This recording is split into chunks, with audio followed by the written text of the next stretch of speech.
ہمارے پاس وقت ویسے ختم ہو چکا ہے. مائک اگر آپ keep it very quick please. Ansar Gilani, English commentator on sports and society. Undoubtedly, world is not safe until everyone is safe. And how it would happen and would reach to the excellence level depending on how to mobilize the society, particularly the Okulas brothers' role could be very vital one. اچھا, جو writ of the law is the writ of the state. کہیں بھی جو ہے نا وہ court system کو یا لا کو ویک نہیں ہونا چاہیے. اگر اسٹیٹ اس طرح ویک پڑتی ہے تو وہ ایک اچھا نہیں ہے. کیپٹن زیدی کا دیکھا کہ بلیک واٹر کے جو امریکنس تھے ان کے خلاف وہ ایکشن ہوا, پھر اسی کو گرفتار کر کے جیل بھیجا اور وہاں سے باہر کی آفر کرائی گئی.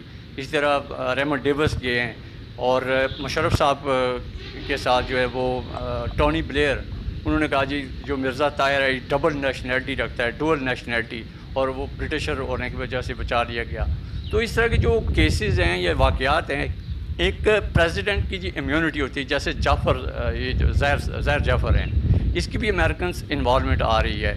یہ ڈول نیشنلٹی کو کیسے ہم جو ہے وہ اپروچ کریں. اچھا, یہ آپ نے ٹھہریں, مجھے کلوز کرنا ہے, بات پوری کرنے دینا, میرا رائٹ ہے. میں کہہ رہی ہوں کیونکہ یہ ڈوئل نیشنل نہیں ہے, یہ لڑکا یہ پاکستانی ہے جس کیس میں ہم بات کر رہے ہیں, قاتل کا تعلق یہیں سے ہے یا ڈوئل نیشنل ہے؟ میں یہ کہہ رہا ہوں کہ جب پریزیڈنٹ کے پاس اس طرح کا جو کیس جاتا ہے تو پریزیڈنٹ کے پاس فائل پڑی جاتی ہے, جب تک کہ فیلڈ آپریٹرز اس کو کمپلائی نہیں کرتے اور آلات نہیں پیدا کرتے, پھر صدر بھی جو ہے وہ معاف کر دیتا ہے. تو میں یہ کہہ رہا ہوں کہ صدر کو بھی کیوں نہیں کنفائن کیا جاتا ہے کہ ود ان 20 days یا ود ان ویک جو ہے نا وہ فیصلہ دے کہ ایگزیکیوشن ہونی ہے یا نہیں. چلے اب آگے مائک پاس آن کر دیں پلیز.